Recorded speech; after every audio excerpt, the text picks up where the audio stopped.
Hey, let's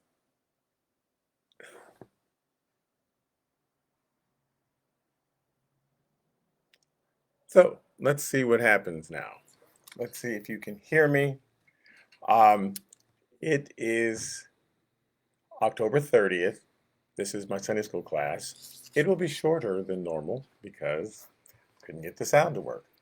It might be working now, or so let me know if you can hear me. And those of you who haven't given up, um, Moses led the children of Israel across the Red Sea. They had a party on the other side. He wrote a song. Miriam led a dance. They had a great time. 3 days later, they're complaining to God uh, because this is just an example of how we forget all the great things that God has done, and we get scared the very next time something happens, as though God has gone on vacation.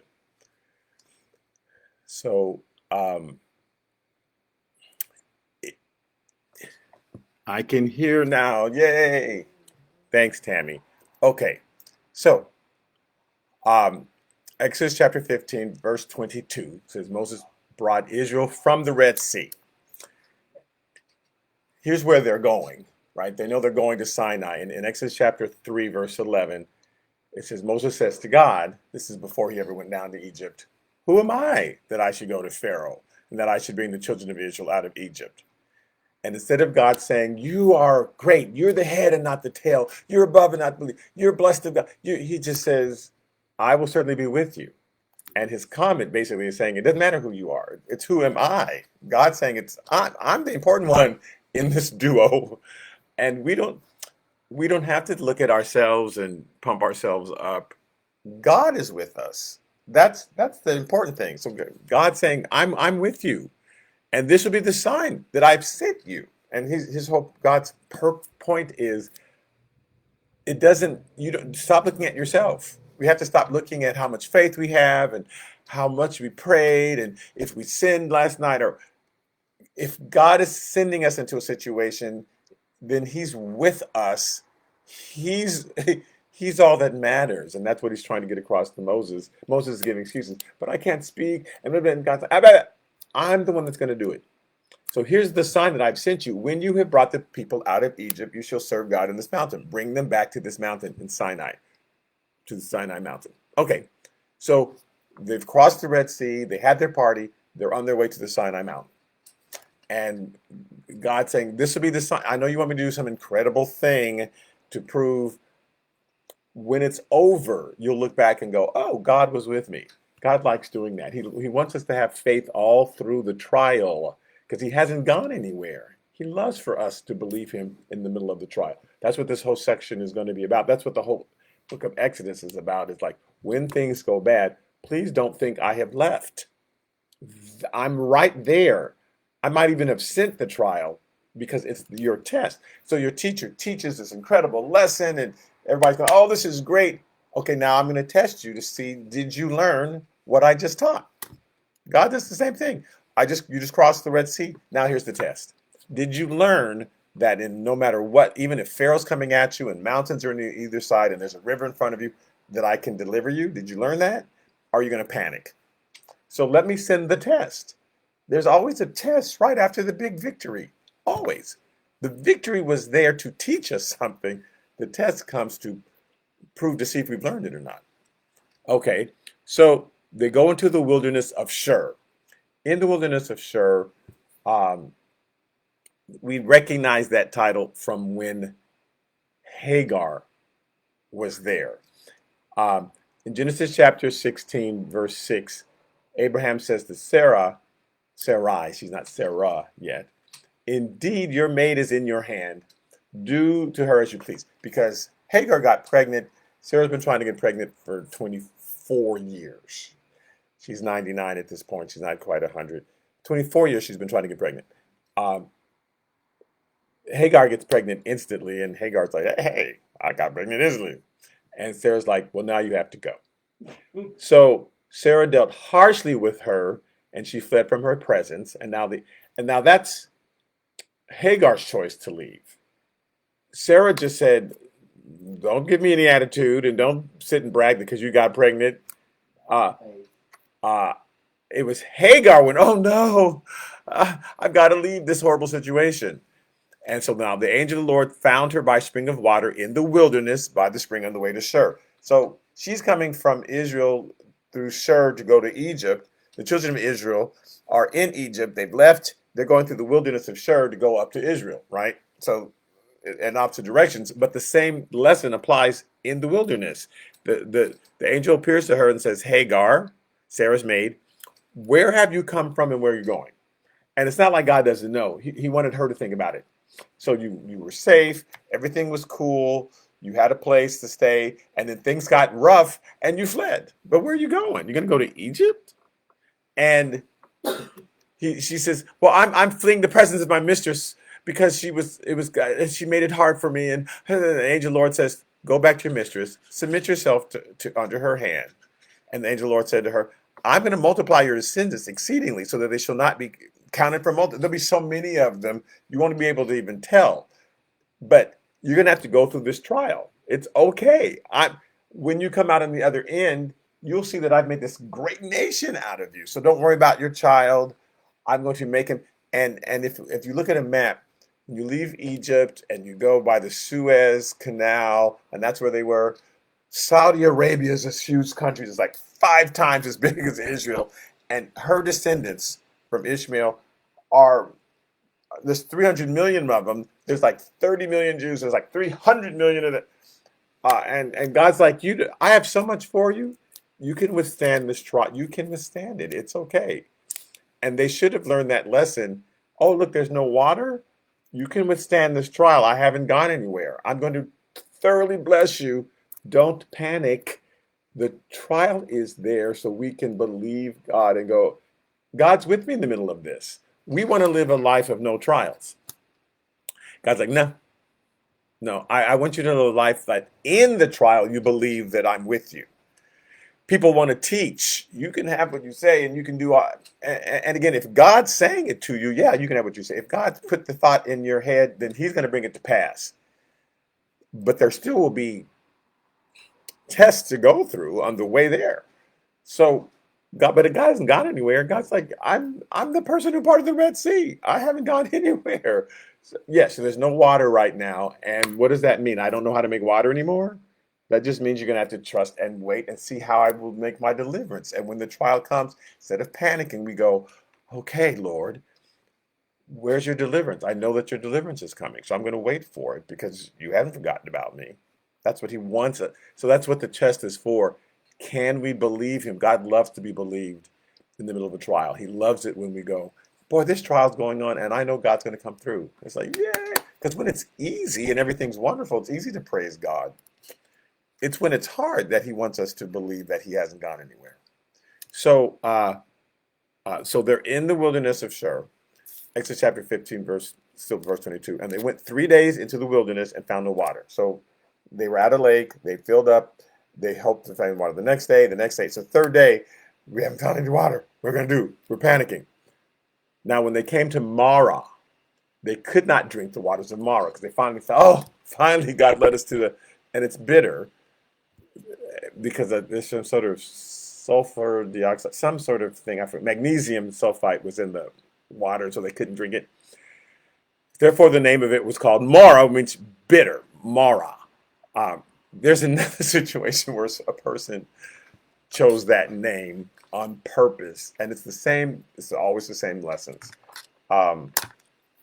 Ruth, in Ruth chapter 1, verse 18. Naomi had a husband and 2 sons. One son married, I forget who the one son married, and the other son married Ruth. Then she lost her husband, she lost both her sons, and so she told her daughters-in-law, you might as well leave. And Ruth said, no, I am not leaving you, no. And she says in verse 15, look, your sister-in-law has gone back to her people, to her gods. Just return after your sister-in-law. Go back. You're a Moabite. You're from Moab. You're not even Jewish. You're not part of the children of Israel. Just go back. But Ruth said, Don't make me leave you or turn back from following you. For wherever you go, I will go. Wherever you lodge, I will lodge. Your people are my people. Your God will be my God. Where you die, I will die, and there I'll be buried. And the Lord do so to me, and more also, if anything but death parts you and me. Like, there's no way I'm leaving you. I believe in your God. And Naomi didn't go, oh, this is a God moment. I was supposed to connect with this person. I'm supposed to teach them.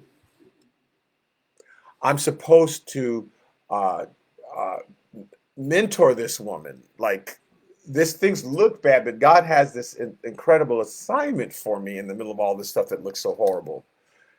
So when she saw that she was determined to go with her, she stopped speaking to her, as opposed to saying, well, you know what? God put that on your heart, and this must be a God moment. God's in this somewhere. We don't think God's in it. Everything horrible has happened. God's not in this. Yes, he is. He's in the middle of it. It's okay.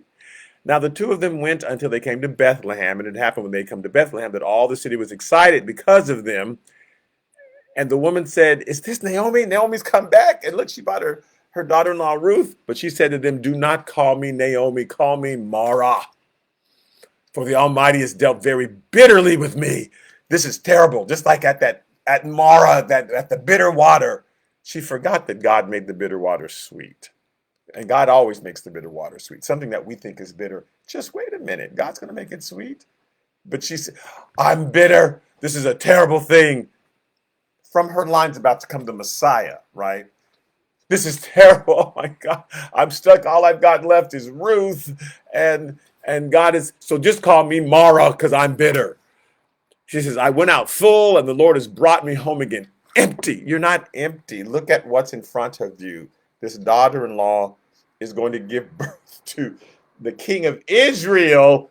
David's going to come. And then Jesus is going to, you have not been left empty. But that's how we feel.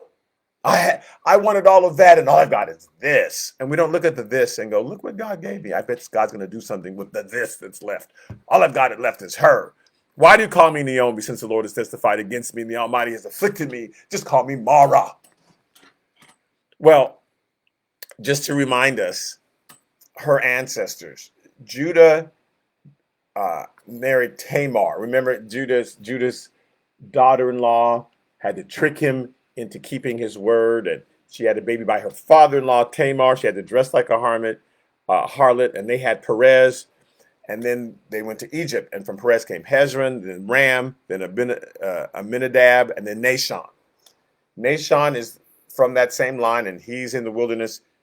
He gives birth to Salmon, and Salmon marries Rahab the harlot, and they have Boaz. Ruth's about to marry Boaz. And again, Naomi's looking at it like, I've lost so much. All I have is Ruth. Ruth's about to marry Boaz. And Boaz begat Obed. And Obed begat Jesse. And Jesse's the father of David the king. So from her thinking, God's left him with nothing. She actually is in line. And from her, her family tree is going to come the king of Israel. And then from that line comes the king of the universe. So when we think, oh, God has left me with nothing, God's like, you don't even know what I've left you with. All I got is this. And that's going to change the world. So God's trying to say, stop being bitter. I can make the bitter waters sweet. If you just give me a chance. So the people complained against Moses, saying, what shall we drink? As though God has forgotten. And this is just the beginning of their complaining, right? They're going to complain all this time in the wilderness. The wilderness experience is there to accomplish two things. I've got it. You've been in Egypt for 200 years by your choice. You guys would not leave when you had the opportunity. So you've learned Egyptian ways for 200 years. There's no temple. There's no Torah. You haven't been worshiping God. And all you've learned is, I've got to get rid of all your Egypt ways. And then I've got to teach you how to be obedient to me. So when you get to the promised land, you'll be able to follow my commands. Because if you follow my commandments, you will live. You will conquer all these lands. But if you disobey me, then you will suffer. So I've got to get rid of the Egypt in you and teach you to become this obedient people. So Moses cries out to the Lord, and the Lord showed him a tree. Um, we're going to stop and talk about the tree for a little bit, and then I'm going to have to end the lesson because it took 35 minutes to get my sound to work. So he cried out to the Lord, and the Lord showed him a tree. In Genesis chapter 2, verse 9, God uses this imagery of the tree. And out of the ground the Lord made every tree grow that is pleasant to the sight and good for food. The tree of life was also in the middle of the garden, and the tree of the knowledge of good and evil. And he uses this imagery of the tree for these people because these trees were these miraculous things. You could be going for a while and then suddenly see a tree with apples on it or figs or pomegranate or whatever. And they would go, oh, look, this tree, it just is growing. We didn't have to do anything to the tree. It's just on its own. It has life in it. And so the tree was always symbolic of life to them. Uh, uh, in Genesis chapter, well, I don't want to go through that. In Psalm chapter 1, verse 1 through 3, it says, Blessed is the man who walks not in the counsel of the ungodly, nor stands in the path of sinners, nor sits in the seat of the scornful, but his delight is in the law of the Lord, and in his law he meditates day and night. So the man who meditates in God's word all the time, who talks to God all the time, as opposed to listening to the counsel of the ungodly, he says he's like a tree planted by the rivers of water that brings forth its fruit in its season. This tree, the river just nourishes the tree. The man does nothing to it. God is nourishing that tree, and its fruit comes in its season when it's time. And sometimes we want the fruit before it's time. And it's like eating a banana before it's ripe or an apple before it's ripe. It's like, ugh. So sometimes we have to be patient, but God is nourishing that tree. So that the man who's following God is like that tree who brings forth the fruit when it's time. His leaf also won't wither, and whatever he does will prosper. So they see this tree, and he says that, you know how that tree is symbolic of me nourishing and doing things in my time. I always have a plan. When he cast it into the waters were made sweet. So they're complaining, oh man, we got here to this water, I'm thirsty, and all we got is this, and it's God's like, this tree's been here. I know what I'm doing. Don't worry. Stop looking at the circumstances. If you could just look at me.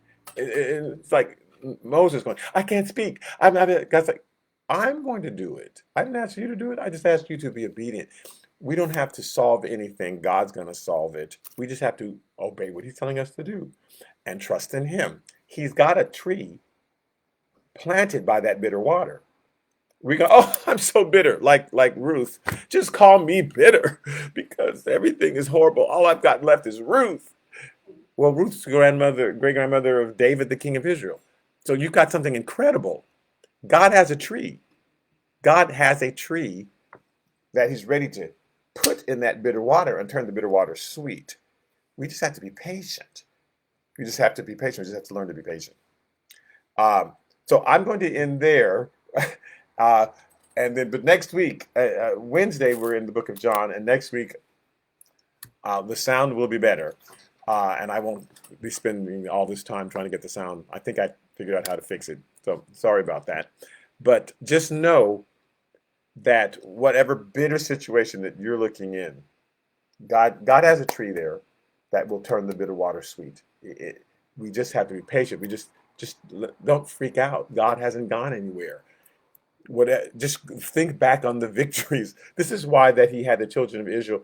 I want every year for you to celebrate the Passover because you're going to forget.